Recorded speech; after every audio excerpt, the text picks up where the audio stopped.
Hey everyone, and welcome to the I'll Take a Glass podcast. I'm Taylor. And I'm Preston. No matter what's in it, grab a glass and let's do life together. All right, welcome back to the podcast. We have a fun topic, I guess you could say. Well, one that we're both passionate about today. But before we get started on the topic itself, I do have a question. And before we get to the fan question, I have a question for you. Okay. So first of all, let's just talk about, I said this when you were gone, because Preston just went on a trip and it was all guys, which you'll be able to tell is all guys based on this question. And I want you to explain your reasoning behind it. But I just think guys, I told you that guys have nothingness running through their brains, which to me is a gift, because I'm always thinking about something. But one of the prominent questions on your trip was, would 3 bears win, 3 lions, or 3 gorillas?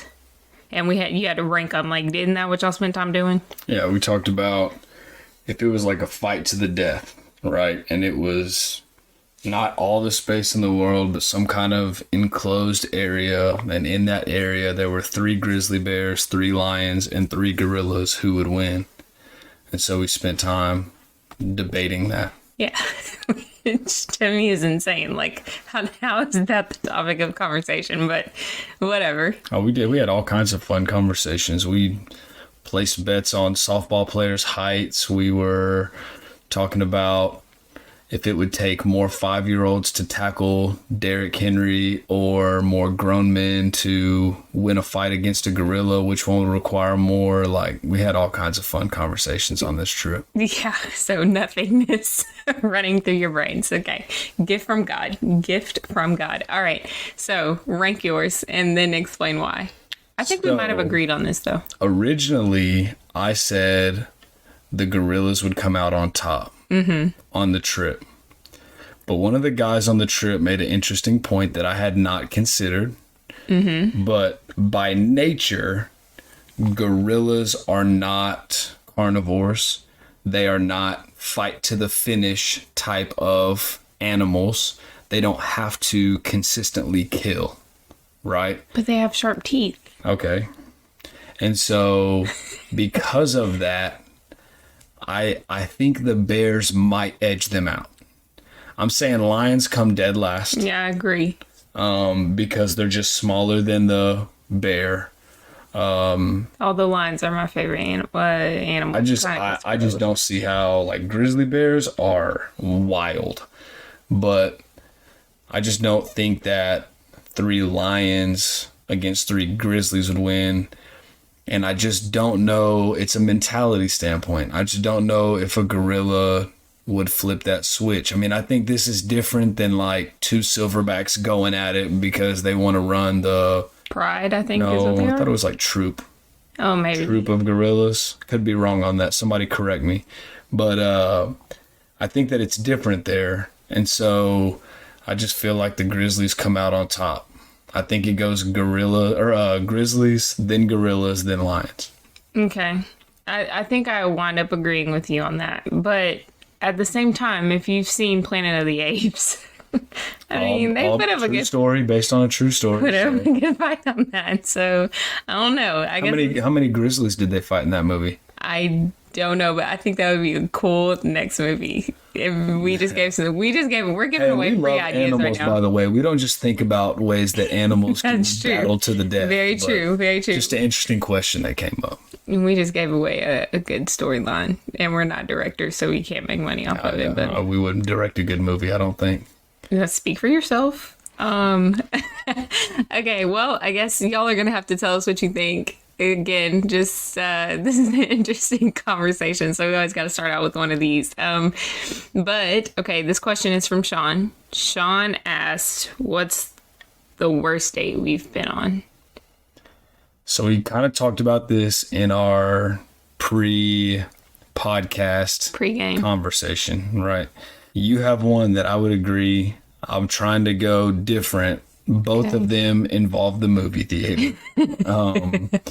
I would say because this has happened. I know this happens to me more than it happens to you. Okay. But I know for sure it's happened, like our Valentine's Day. We went and saw, I can't remember at the time I don't know right now what the movie's called, but Kevin Hart was in it, a Valentine's movie. And we both wound up falling asleep in that movie and like missed a good chunk of the movie. Not that it was a bad movie. I think we were just tired. It was when we were in college and went to a later movie and fell asleep. I know that's happened to me a few times, and I just love waking up and having the feeling like, man, that was an expensive nap. Like I just paid money to take a nap right now. So that's awesome. So I think because we love movies, we're big movie goers. We've got a list of movies right now on our phones that we're going to talk about wanting to watch, like in our quality time together. But I would say anytime we're at a movie theater, and me specifically, but the one time that we both actually fell asleep, I would say that those are typically not very good date nights. Yeah, mine is because we did a double header and I went on a run. It was super hot in the day. Went on a run before that, was not hydrated well. And we went to go see Spider-Man was the first part of the double header, and then Southpaw was the second. And your brother was there. Yeah. I had the worst migraine I've ever had. Actually, the first like true migraine, to the point I left Southpaw and was just puking. Early. Like I don't even think I made it to the intro scene. Yeah. And I held on through Spider-Man, but I couldn't do anymore. I was just puking. And so finally, Preston had to come out because we all rode in his car. This is when we were in college. And so you had to come out of the theater. I slept in the front seat while you drove to go give me like Sprite and like Excedrin or whatever to take. Taking care of you like I usually do. Yeah. And you weren't going to come out. Let's be real about that. Stop it. And then Landon sat in the movie and watched the whole movie. Yeah. So we just sat in the parking lot. Came out and told us how great it was. Yeah. So, that one wasn't fun. So anyway. Okay. So today's topic is maintaining relationships. How to maintain healthy relationships, I think is what we should say. Because I don't think we should I don't know if that's the right entry word in there. But I don't think that we should try to maintain unhealthy relationships. But maintaining healthy relationships is what we're talking about today, which obviously is the premise of this podcast, is just creating relationships with other people. Doing life together. Yeah, doing life together. So we're going to talk about how to maintain those, what happens when you don't, kind of what I feel like should be a like thing that everybody knows, but at this point we all struggle to do in this. But I definitely think there's some trial and error, and I think that relationships are unique. Like my relationship with you is going to look a lot different than my relationship with my brother, and that's going to look a lot different than my relationship with a coworker. As it should. Right. And so there's not like a one size fits all relationship guide, I don't think. But to me, where this whole conversation starts, as I think about it, is like just asking the essential question. Is this relationship mutually beneficial? Do both parties benefit from this relationship? And to me, if the answer is no, then you've got to start digging into, okay, why is that the case? And if it is a me issue, meaning I am the one that is not benefiting the other side of the relationship, all right, well, I need to do some soul searching. I need to figure myself out and figure out, why am I not able to give this person what they need in this relationship? If it's the other way around, we can get into that a little bit later in the podcast. And then obviously, if you sit back and say, all right, this relationship is mutually beneficial, then the thought process is now geared towards, all right, well, how do I maintain, nurture, and help develop and grow this relationship so that it can continue to flourish and go to new heights? Yeah, I agree with that. But I also think, like, when you said if it's you who might be the issue in the relationship, or you know what I'm trying to say. Right. That you do some soul searching, but I also think it's important to add in there to get some wise counsel too. Right. Because sometimes, like, you know how I am, I'm very critical of myself, and I find a way to try to almost make it like it's my fault. And then I feel guilty if I almost say, okay, well, I've done all I can do in this, and feeling like, no, I should be doing more. And so then when I seek out wise counsel. For me, that looks like talking to you about it. And then that looks like talking to my counselor about it. On that. Whatever. And talking to my counselor about it. Then I'm like, okay, this provides a little bit of a different perspective, because I've had to release myself from some unhealthy relationships recently. Right.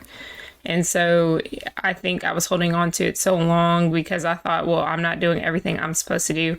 And to an extent was putting a stamp on it. Well, if I don't do all I can do and keep forgiving and keep, trying to salvage the relationship, then God's not going to be happy with me. And I think that's a common misconception too, because God, I believe, just based on his word and just seeing relationships, that you can forgive, but reconciliation is not a requirement.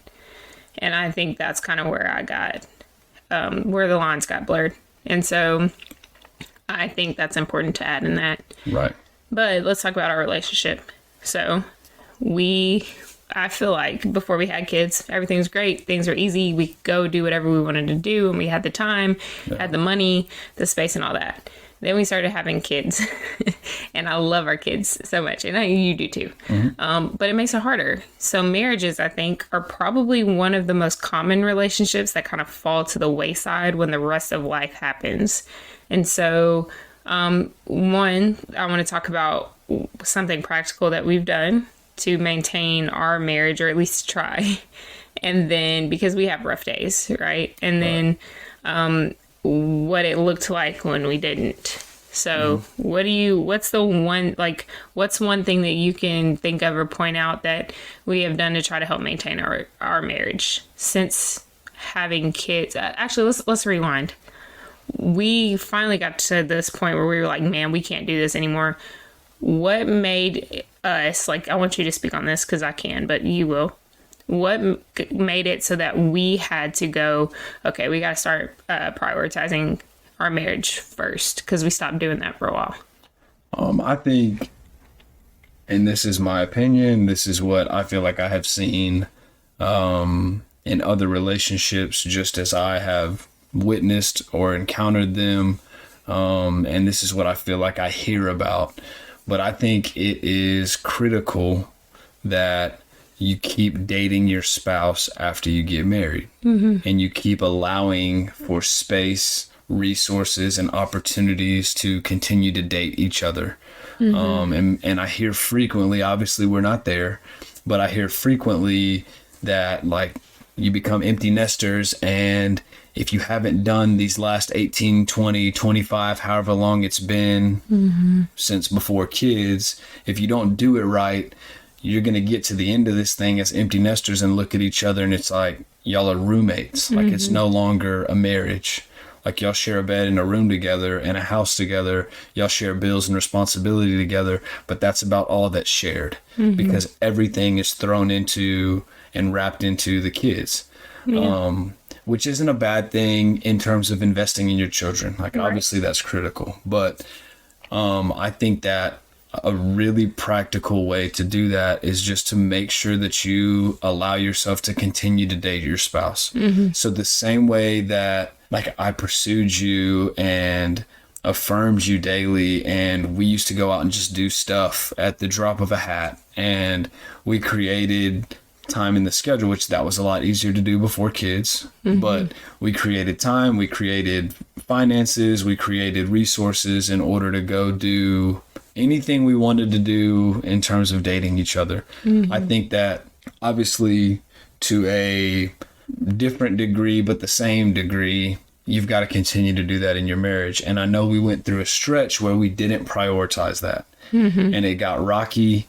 And it felt like you mentioned, every marriage is going to have tough days. Every relationship is going to have hard times, but it felt like ours were happening so much more frequent. And so we finally got to a breaking point of saying, look, this has got to be a non-negotiable for us. We're not going to continue to live life daily, go through month by month and budget and all of this stuff without saying, all right, we're going to dedicate this amount, this time, these resources in order for us to go on at least a date a month.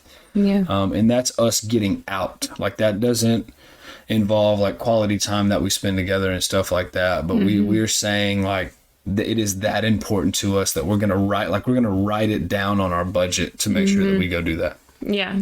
For a while we did the at-home dates, but it just wasn't working for us anymore. Right. Because some people do it, and I think if that's your tea, I think there's definitely time and a place for at-home dates. I think that, and that's the reason that I said that we go out, because I mean, just last week we probably spent how many nights sitting on the couch watching a movie or talking, or like 3. Yeah.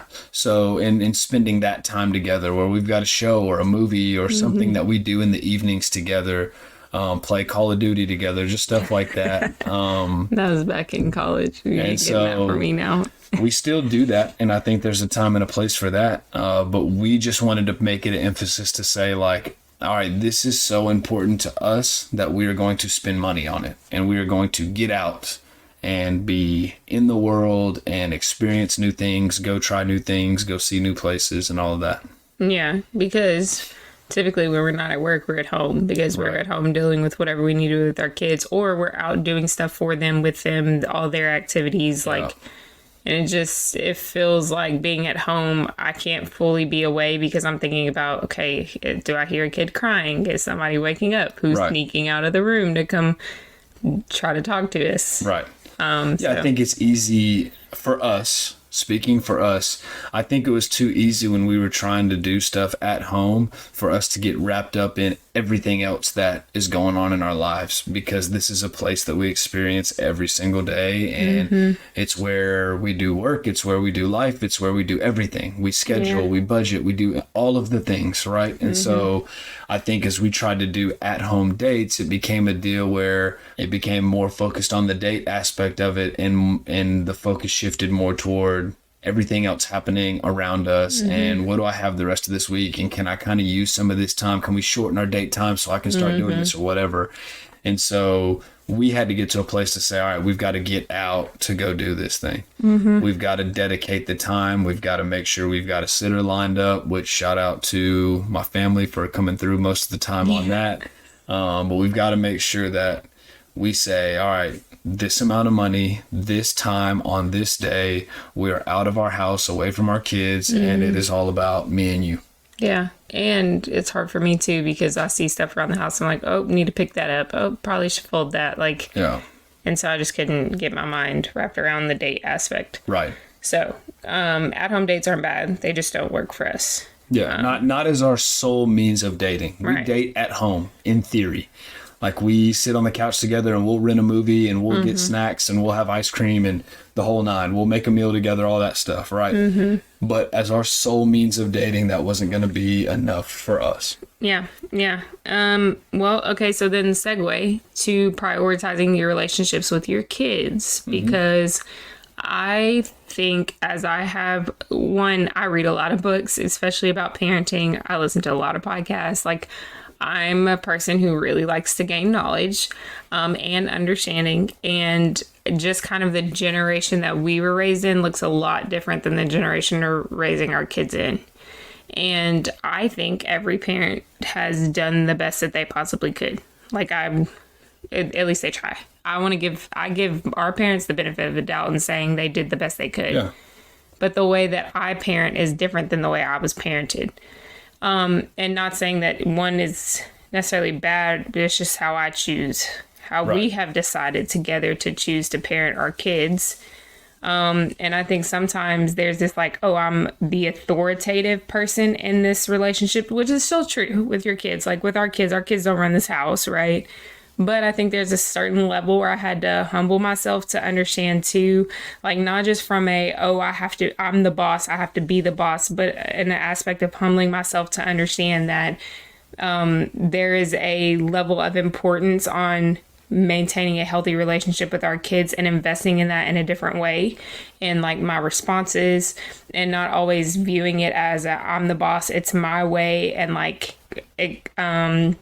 negating the way that our kids are processing and feeling things too. Does that make sense what I'm saying? Oh, absolutely. I think that ultimately what we have tried to do is think about and spend time conversing about and reading the Bible in just the ways that, all right, how does God as our Father, our Heavenly Father, parent us? How does He Right. guide us? How does He direct us? And we've tried to line ourselves up as parents in that way. And so I think first and foremost, He wants, I mean, it's love, love, love, love, love. Like you can find so many verses on the way that God loves you and the way that God chooses you and the way that He has a plan for you and the investment He makes in you and how He knew you before you were born and how He knows the number of hairs on your head and how just how He loves you, right? And so I think that from a parenting standpoint, that's where we try to build a foundation is love. And what we have learned and what we have been told through wise counsel, like you mentioned, is that when kids are young, which is the stage of life that we are in, our kids are young, our oldest is 4, turning 5 soon, and younger than that. And so right now, kids spell love Time. And so I think that that's biblical as well. Like you see a Heavenly Father that wants to spend time with you. He seeks you out. And so we try to do the same thing for our kids. And that's the way that we try to love them, is spending time with them and spending time with them doing things that they want to do. I think that's what you were referencing when you say, like, yeah, we are the authoritarian in our house. Like, we run our house, right? But we are going to meet our kids where they are in terms of how they want to spend their time, what the things that they like to do, what they want to do. And that's a very open conversation and dialogue. And so there will be nights that we want to watch Super Dogs. There'll be nights that we want to paint and color. There'll be nights that we want to play hide and seek. There'll be days that we want to go to the pool. There'll be days that we just want to hang out and build a fort. Like, it's just it's constantly evolving, but that's the space that we give our children to be children, and we go meet them where they are. Right.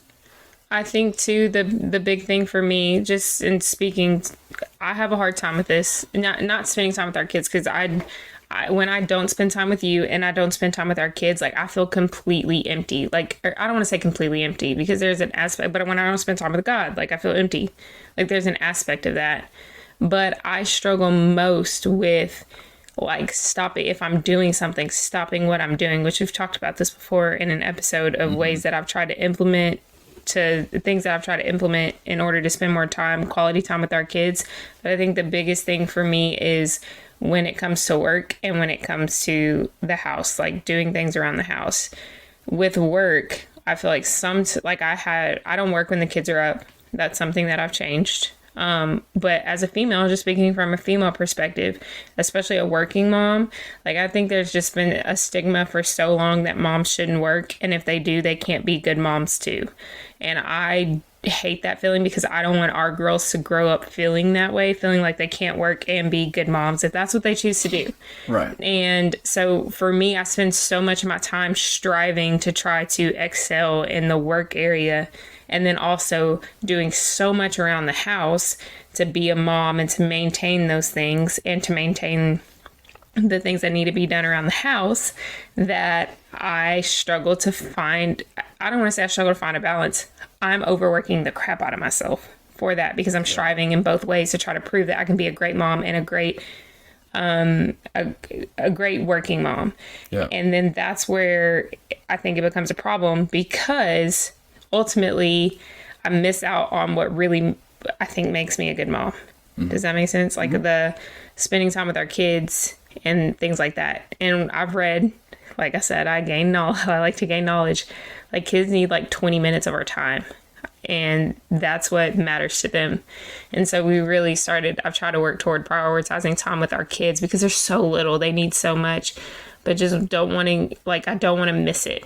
Yeah. But we also started blocking off our schedule for our kids too, because sometimes you have to do that. Like, with all of their activities, our activities, like all of that, especially in the summer, we block off a day for our kids, and it's just for them.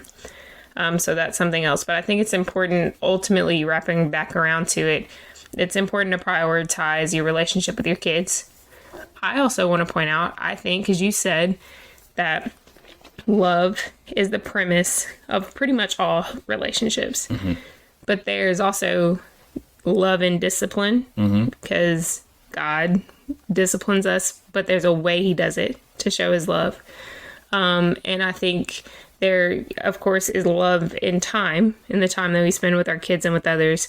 And then I think there's also just this aspect of it that I feel like God is starting to kind of reveal to me, that there is love and intentionality. And it's not so much the planning part of it, but being intentional about executing it. Does that make sense? And so I kind of wanted to point that out too. Because I think sometimes we're like, oh, well, I don't love my kid if I discipline my kid, which is not true.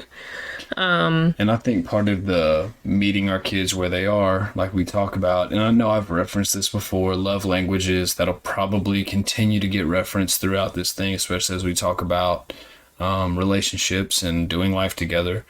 We often, and I know I've said this, like we often love people the way that we want to be loved. And so, like, when you talked about how you had to get intentional about, all right, I'm going to block this time off, like, you've gone as far as you've set an alarm in the evening to say, like, all right, drop everything right now. Doesn't matter what is happening. Go find the kids and let's go be with them. Right. And so I think that in you doing that, like, you've had to kind of put on halt or pause, like one of your love languages, which is acts of service. And so when you're doing stuff, when I'm folding clothes, I'm doing dishes, I'm preparing for the next day, I'm scheduling, those are all ways that you love us so well and you take care of us so well. But you kind of have to stop loving us through one of your love languages. And then that's where you go find, all right, I'm going to go meet my kids where they are. How do y'all want to be loved? And how are we going to spend our time this evening? Right. You know what I mean? Yeah. No, I agree with that. It's different. Like, I feel like I've been able to develop friendships out of small group, but also work friendships. And I think sometimes we miss the fact that we can have levels of friends, like maintaining friendships doesn't have to be with our best friends. Like, there are elements, and you helped me realize this, we can develop friends and we can still have friends in the different areas of our life or workspaces of our life. So for me, like, having friends at work and things like that doesn't mean I have to tell them everything, but there is a level of maintaining that. Right. And so one thing that I would say, we're friends. I think we're friends. Maybe she would disagree, but we started having lunch together every Friday right before school was out. A coworker, yes, colleague, who I feel like is developing into a friendship or has developed into a friendship. And that's something, we're both at the same place at the same time. Like, we don't have to do anything extra special, but we are being intentional about how we're spending or how we're maintaining our friendship. Because sometimes too, I think people think, well, I have to go do something extra to maintain a friendship, which, yeah, that's fun.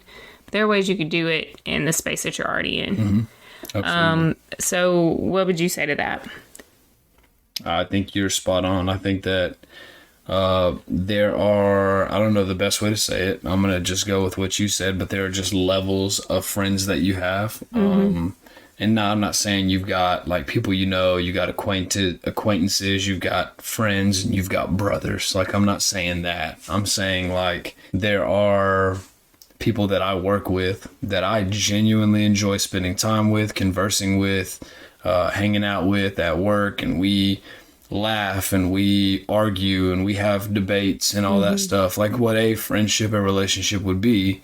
That doesn't necessarily mean I'm going to jump in a vehicle with them and go on a road trip. Right. You know what I mean? And so I think that having, again, like, I believe we were created to do life with people, that we were designed for relationships. And so, and I think that's in all walks of life.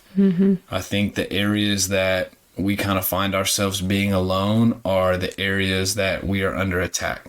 Because there's not people that can see into that area and speak into that area. That's good. And so, like, even if there aren't a ton of people that you work with that you would sit back and say, like, yeah, like, I wouldn't even want to have lunch with them. Like, just finding somebody that you can relate with in some kind of way, I think is huge. And if there are people around you in your different walks of life, then at the very least you have a commonality there. Like, if I am a electrical engineer and I work in the office with other electrical engineers, we might not spend a second outside of our job doing anything the same, but we're both electrical engineers. And so we're going to have some similarities just in the way that we think and the way that we process our route of getting to where we are today. Like there's going to be a neutral playing field somewhere that you can develop some kind of relationship on. And so, like you said, I think then there becomes levels. And that's not to say that a work relationship or friendship can't grow into something more. Like, again, that's kind of what I said at the beginning, like finding those relationships that both parties benefit. Those are the ones that should be cherished and cared for and invested in and watered so that they can flourish and continue to thrive. Yeah. I have a friend that we've gone months before without talking. Yeah. And then we text. And we don't really, like, we haven't been able to hang out because she has small kids too. And it's just hard. Like, it is hard. But we both have an understanding. Like, sometimes I forget to text back. Sometimes she forgets. And then we just kind of jump off where we started. And I think the reason why we've been able to maintain that friendship is because, one, we both have grace and understanding for each other in the season of life that we're in. And we live in the greater Houston area, but we live far apart. We live like 50 minutes from them, I think. And then the other thing is, I think that whenever we do talk, like our conversations are so based around each other.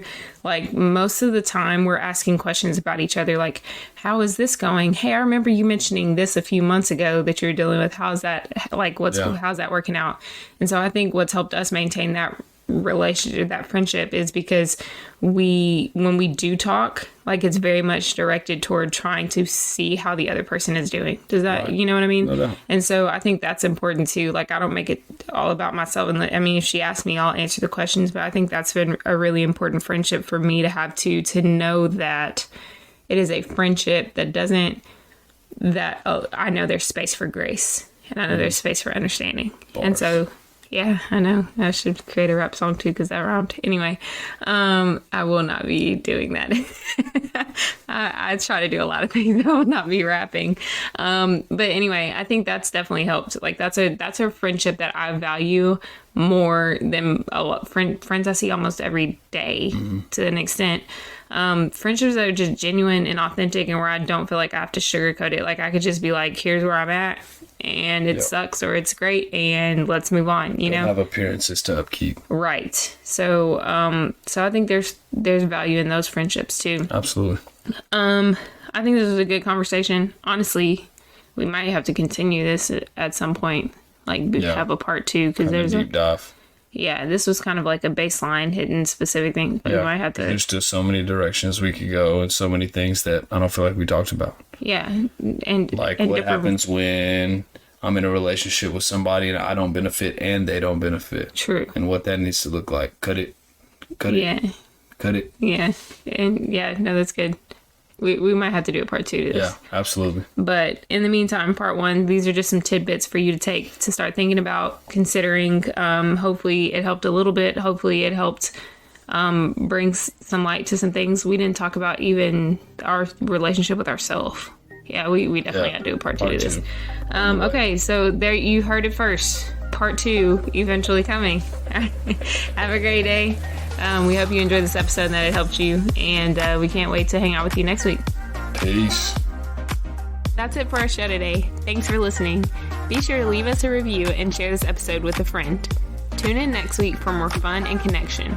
In the meantime, don't forget to visit our website, view our blog, and connect with us on social media throughout the week. Don't forget to fill your glass this week. Share this episode with a friend and invite them to have a glass with us. We can't wait to hang out with you again. This episode is brought to you by Rambos Media. Thanks for tuning in.